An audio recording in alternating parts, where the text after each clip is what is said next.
bonsoir et bienvenue au Flashback 2019, retour sur 12 mois d'actualité, de coups de théâtre et de grands événements. Il faut dire que cette année, ça bougeait un peu partout dans plusieurs secteurs, mais nous avons choisi de revenir sur 6 d'entre eux: politique, sécurité, justice, économie, front social, sport.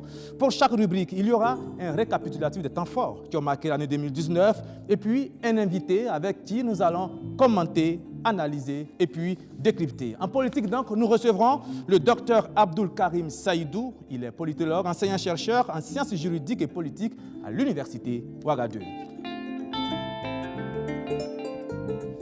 En justice, ça sera avec le professeur Luc Marius Ibriga. Il est lui aussi enseignant-chercheur en sciences juridiques et politiques à l'université Ouagadougou. Il est contrôleur général d'État et c'est lui qui dirige l'ASELC, l'autorité supérieure de contrôle d'État et de lutte contre la corruption. Front social, eh bien, ça sera avec M. Bassol Mambazié, le secrétaire général de la CGTB, la Confédération Générale du Travail du Burkina, le bouillant Bassol Mambazié. Il a beaucoup de choses à dire ce soir. En économie, nous recevrons le docteur Pierre Claver Damiba. Il est expert en macroéconomie. Il a été le premier président de la BOAD, la Banque ouest-africaine de développement. En sécurité, nous recevrons Mahamoudou Sawadogo. Il est expert en sécurité. Ce soir, il viendra nous démontrer carte à l'appui que dans les zones où il y a les Kobléogo et les Dozo, il y a moins de terrorisme. Comment cela peut-il s'expliquer? Ça sera tout à l'heure. On fera un peu de pédagogie en sécurité.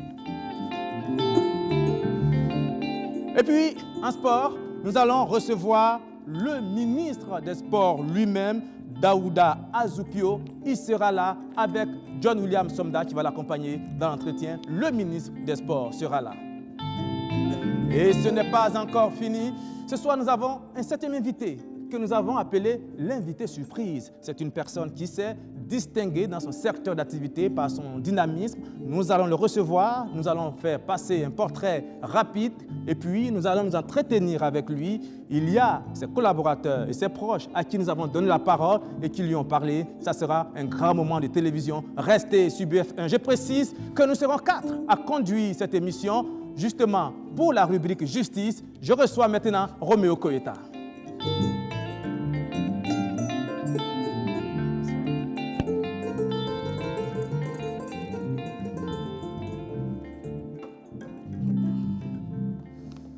Voilà, Roméo Koyeta, bonsoir. Bonsoir. L'homme de la justice et des procès, comme nous avons l'habitude de t'appeler. Alors, en 2019, justice, qu'est-ce qu'on peut retenir? Alors, il faut retenir qu'en 2019, l'actualité judiciaire a été très bien fournie. Il y a eu des dossiers emblématiques, notamment le procès du Putsch-Manqué qui a duré plus d'un an. Et il y a eu l'affaire Charbon-Fin qui a fait couler beaucoup d'encre et de salive, l'affaire CNSS, l'affaire Naïm. Alors, tous ces dossiers judiciaires qu'il y a eu en 2019 ont été récapitulés dans un VTR que je vous invite à suivre maintenant.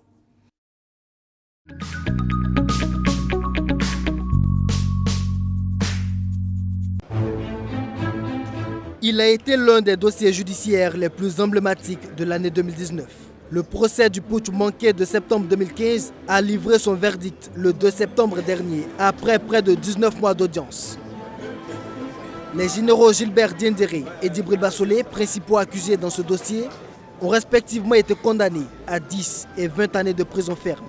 Pour le reste, soldats, officiers et certains civils, les peines vont de 2 à 20 années de prison. Certains condamnés ont tout de même fait appel de cette décision. Mais que retenir au terme de ce procès dit historique? Défi relevé par la justice burkinabé pour certains, procès politique et sélectif pour d'autres. En 2019, l'actualité judiciaire, c'est aussi cette affaire de tentative d'exportation frauduleuse de charbon fin par l'entreprise minière Ayam Gold Essakane SA, évaluée à environ 330 milliards de francs CFA. 12 personnes physiques et morales sont inculpées dans ce dossier. Essakane, Bolloré Transport et Logistique et l'administration publique burkinabé. La 3e audience du procès ouverte ce 17 septembre a été renvoyée au 14 janvier 2020. Autre dossier dont le dénouement est aussi très attendu, celui dit du recrutement frauduleux de 85 agents de la CNSS, la Caisse nationale de sécurité sociale. Ouvert le 17 septembre dernier, il a été suspendu, puis reporté au 7 janvier prochain. Aux côtés de ces grands dossiers, il y a aussi le cas de l'activiste Naïm Touré. Interpellé par la police mi-novembre pour tentative de démoralisation des forces de défense et de sécurité, puis relâché par le parquet le lendemain, faute de charge à son encontre. Mais que ce soit l'affaire Naïm Touré, Charbon Fin ou encore CNSS, soit des décisions ont été rendues en défaveur de l'autorité, soit des responsables de l'administration publique ont été inculpés. On pourrait penser que la justice burkinabé tente d'afficher clairement son indépendance vis-à-vis de l'exécutif. Mais question, peut-on réellement parler d'affranchissement lorsque certaines décisions de justice sont foulées aux pieds par les autorités politiques? Le ministère de l'administration territoriale qui refuse de délivrer un récépissé à l'APN, l'Alliance Police Nationale, quoique sommée par le Conseil d'État de pourvoir à l'exécution de la décision. Autre décision de justice mise à rude preuve, l'affaire recrutement frauduleux de 85 agents de la CNSS, où au regard de la suspicion de fraude, la direction de l'institution décide d'annuler le concours. Les candidats admis saisissent alors la justice qui suspend cette décision d'annulation. Mais que nenni, elle mettra plus de 10 mois avant d'être exécutée. Des décisions de justice non exécutées, une situation qui a poussé le syndicat des magistrats à sortir de sa réserve. Si le gouvernement s'enferme dans ces cercles, il en sera la vraie victime. Parce qu'à un moment donné, il aura enseigné aux citoyens qu'il n'est pas nécessaire de respecter les décisions de justice. Et ayant enseigné cela aux citoyens, il ne pourra pas le réclamer aux citoyens. 2019 a connu ses rebondissements sur le plan judiciaire. Certains dossiers emblématiques ont livré leur verdict, d'autres connaîtront certainement leur dénouement en 2020. Celui de l'assassinat du journaliste Norbert Zongo reste toujours énigmatique, même s'il y a eu des avancées notables avec la décision favorable de la justice française d'extrader François Compaoré, suspect sérieux dans cette affaire. Reste désormais l'aspect politique avec la prise du décret. Et sur ce plan, les choses devraient bientôt rentrer dans l'ordre, a indiqué l'ambassadeur français à l'occasion de la commémoration du 21e anniversaire du drame de Sapuy.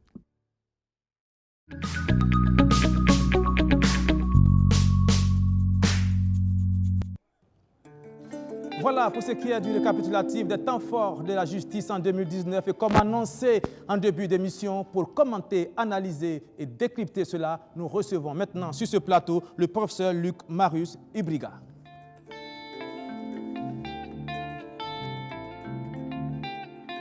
Bonsoir, professeur.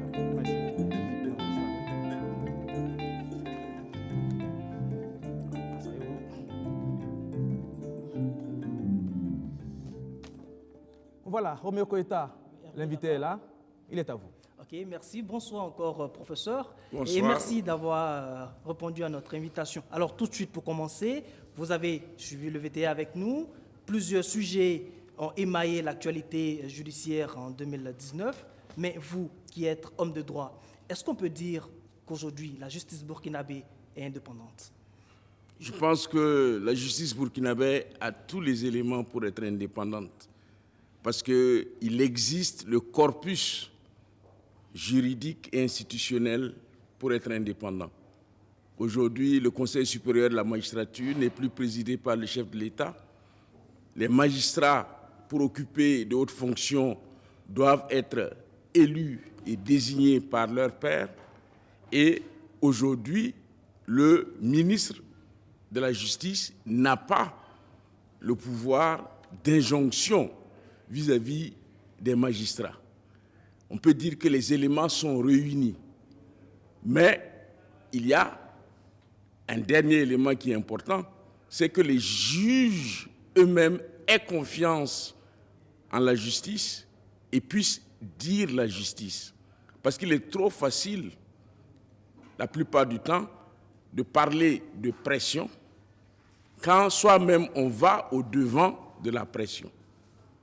Mais là, est-ce que lorsqu'il y a des décisions judiciaires, par exemple, rendues par des juges qui ont fait un travail excellent et que derrière, l'autorité politique ne respecte pas ces décisions, est-ce que là, quelque part, la justice peut prendre son indépendance? Oui, la justice est indépendante, la justice a joué son rôle. C'est de dire le droit. Maintenant, la décision de justice doit être appliquée. Et nulle part dans le monde, le juge n'a un pouvoir pour imposer sa décision. C'est là une question de culture de droit. À savoir que quand on respecte l'état de droit, on sait que la justice a rendu son verdict, on doit l'appliquer, même si cette décision va en votre défaveur. Et c'est ça le problème que nous avons dans nos États africains, c'est-à-dire que nous avons été habitués à des régimes autoritaires qui foulaient aux pieds le droit, que se plier au droit, c'est comme si c'était une défaite. Non, parce que le droit, c'est quoi? C'est ce que la société a décidé comme élément fondamental pour préserver la paix sociale. À force de refuser d'appliquer la règle de droit, comme il a été dit dans l'élément, mais les citoyens eux-mêmes vont se faire justice sans plus attendre que le droit soit dit. Il y a aussi cette traque, on va dire, contre certains activistes. On a Naïm Touré récemment qui a été interpellé de manière cavalière, on a dit de manière injuste même, illégale. On a Safiatou Lopez, Pascal Zaïda, et encore récemment Kémy Seba. Est-ce que tous ces dossiers ne viennent pas montrer que quand même la justice est... Là, ce n'est pas la justice. Ça, c'est avant la justice. Ces arrestations qui ont été faites, l'ont été faites avant de présenter les éléments au juge. Ce n'est pas le juge.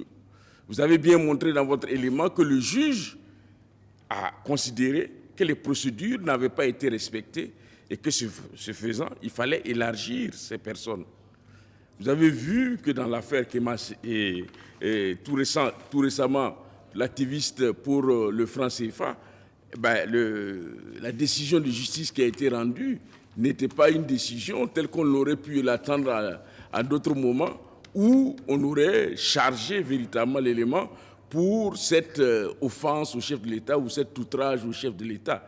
Je pense qu'il y a peut-être au niveau des éléments de police ou de police judiciaire des précipitations qui ne permettent pas à la justice de parfois bien faire son travail. Parce qu'on amalgame cela au niveau de la justice, mais cela c'est avant que le juge n'intervienne. D'accord, Hervé. Dans le cas de Kémy Seba, quand même, la justice est intervenue. Il a été condamné à une peine de prison. Oui, mais il se trouve que l'infraction était consommée et l'infraction existe dans notre code pénal. Si l'infraction n'existait pas, il n'aurait pas été condamné. Ok, professeur, on va en venir maintenant à ce dossier emblématique, le procès du putsch manqué, qui a duré plus d'1 an. Finalement, le verdict a été rendu. Les principaux accusés ont été condamnés, vous l'avez suivi avec nous. Alors, vous qui êtes homme de droit, vous avez également suivi. Certains estimaient que le droit n'a pas été dit, qu'il y a eu un procès sélectif. Pour d'autres, par contre, effectivement, c'est la justice burkinabé qui sort gagnante. Elle est à féliciter pour avoir relevé le défi de ce procès. Alors vous, est-ce que vous pensez que le droit a été dit dans cette affaire, dans ce dossier emblématique? Je pense que le droit a été dit. Quand on dit le droit a été dit, c'est quand le juge applique les textes tels qu'ils existent.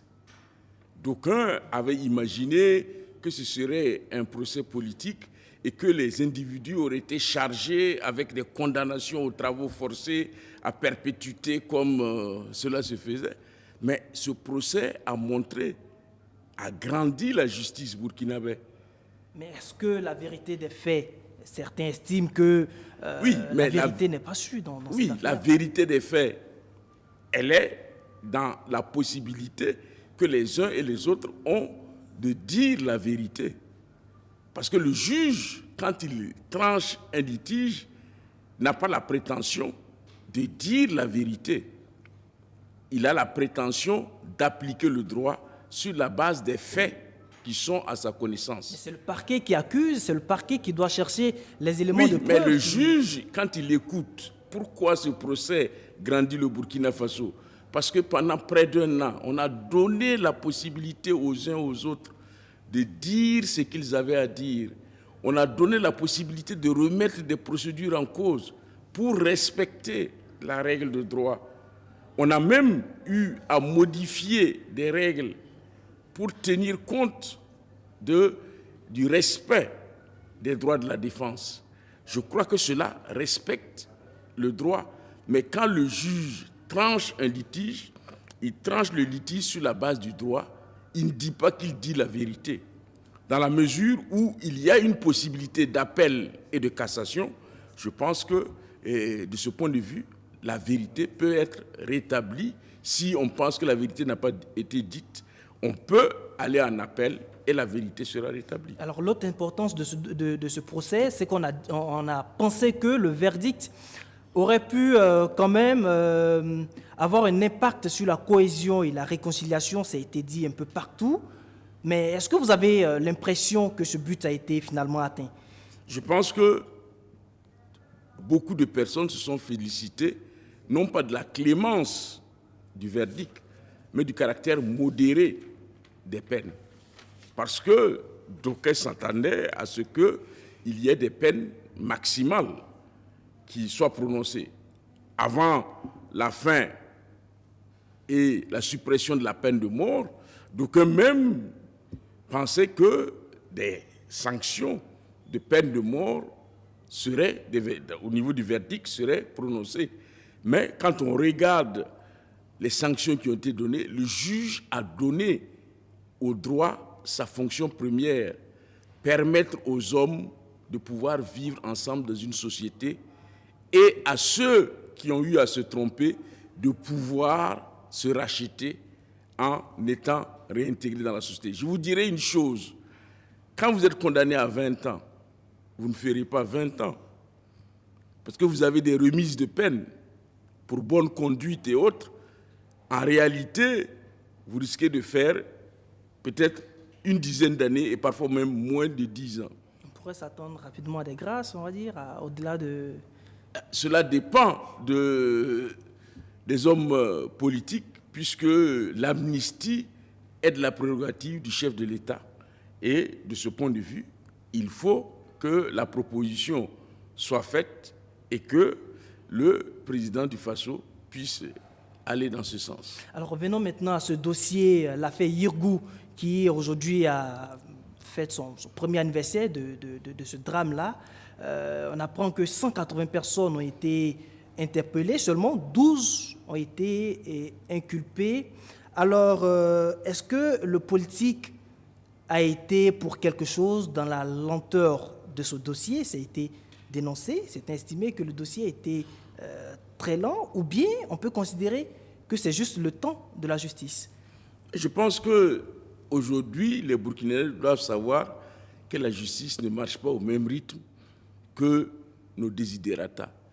Quand vous regardez dans le procès du putsch, les uns et les autres s'attendaient à ce que l'on règle cela en un mois. On sait que les gens, ils ont eux-mêmes reconnu qu'ils ont fait un coup d'État et que ça n'a pas marché. Ils devraient être sanctionnés, on n'a pas à discuter longtemps. Non, il faut respecter les droits de la défense. Ce n'est pas parce que l'on a des présomptions graves ou des suspicions graves vis-à-vis de quelqu'un que l'on doit bâcler le procès. La recherche de la vérité demande du temps. Et le temps de la justice n'est pas souvent le temps des hommes.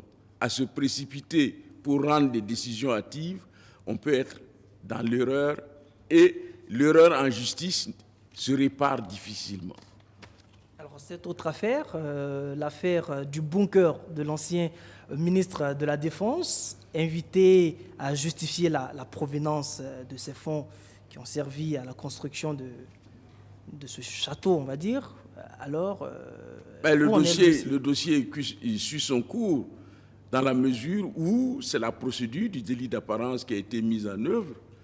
Et même s'il y a une inversion de la charge de la preuve qui veut que ce soit le prévenu qui fasse la preuve du caractère non illégal de ces biens, il faut que l'autorité supérieure de contrôle d'État et partant le parquet ait les éléments pour donner au juge et montrer que ce qu'il dit est vrai ou pas. Et pour cela, la procédure suit son cours et les investigations continuent. Mais on a vu dans le cas Rama la slameuse, les choses sont allées un peu trop vite par rapport à ce même... Ah non, ce n'est pas le même type de dossier. Ce n'est pas le même type de dossier dans la mesure où, dans le cas de Rama la slameuse, c'était une question de blanchiment d'argent qui avait été dénoncée. Là, le parquet doit apporter la preuve de la culpabilité de Rama. Ici, on est dans la procédure du délit d'apparence et là, il s'agit pour l'intéressé de pouvoir réunir tous les éléments qu'il a en sa possession pour prouver qu'il a construit cette maison avec de l'argent licite. Mais dans le même temps, ça veut dire que si on met la procédure du délit d'apparence en jeu, ça veut dire que le parquet est partant. L'organe de contrôle d'État qui a mis la procédure en route doit avoir les éléments qui montrent que la procédure méritait bien d'être mise en route. D'accord, on va parler rapidement de ce dossier de fin d'année. C'est l'anniversaire du 21e assassinat du journaliste Norbert Zongo. On sait tous que le dossier avance, mais on voit que les regards sont trop focalisés sur l'extradition de François Compaoré, qui est l'un des suspects sérieux dans cette affaire. La question, c'est de savoir, est-ce que pour qu'il y ait procès, sa présence est forcément nécessaire? Non, je pense que le juge d'instruction peut-être attend des éléments qui sont peut-être importants dans le dossier, on ne le sait pas. Mais je dis que par rapport aux éléments fondamentaux du dossier, pour ma part, tous les éléments sont réunis. Mais il se trouve qu'il y a un intérêt, c'est qu'est-ce qui a déclenché l'ensemble de cette spirale qui va conduire à la mort de Norbert Zongo. Et c'est là l'intérêt que le juge ait à entendre M. Compaoré pour savoir pourquoi, plutôt que de remettre M. David à la gendarmerie, ce soit les commandos de la garde présidentielle qui devraient l'interroger. On voit que le dossier avance effectivement concernant son extradition. Le côté justice, il n'y a plus d'obstacles. Maintenant, il reste le politique. On parle de ce fameux décret, mais le 16 décembre dernier, avec le discours politique, notamment l'ambassadeur de France, qui a dit qu'en 2020, les choses devraient aller très vite par rapport à l'extradition. Est-ce qu'on peut avoir espoir? Oui, mais ne vous fiez pas à ce discours diplomatique qui est donné. Et il faut tenir compte du fait qu'il y a encore des procédures en faveur de M. Compaoré et ses avocats vont user de toutes ces procédures avant que le décret ne soit adopté. Hervé? Alors, professeur, nous sommes pratiquement à la fin de cet entretien. Si on devrait faire une projection en 2020, qu'est-ce qu'on pourrait dire? Est-ce que des dossiers comme le dossier Thomas Sankara, Norbert Zongo pourraient avoir un frémissement des débuts de procès? Mais il y a aussi dans l'administration, vous disiez dans une de nos dernières émissions qu'au niveau des délits dans l'administration, des détournements de fonds, il y a eu la courbe qui a augmenté. Qu'est-ce qu'on pourrait observer en 2020, une projection rapide? Je pense qu'on peut avoir un espoir dans la mesure où, au niveau de la justice, il y a eu la création des pôles judiciaires spécialisés, tant dans le domaine de la corruption que dans le domaine de la lutte contre le terrorisme. Et là, actuellement, ces différents pôles judiciaires spécialisés sont en train de monter en puissance et nous espérons qu'en 2020, on aura véritablement une accélération de la procédure dans le traitement des dossiers de corruption et dans les dossiers de terrorisme. Concernant la question de la justice, j'ai confiance en la justice dans la mesure où on se rend compte de plus en plus que les juges osent dire le droit, mais ne disent pas un droit qui satisfait le politique. Et ça, c'est un signe très encourageant et l'affaire Naïm Touré nous l'a démontré. Merci, professeur Ibriga. Merci, Roméo Koïta. Vous pouvez vous retirer. Merci.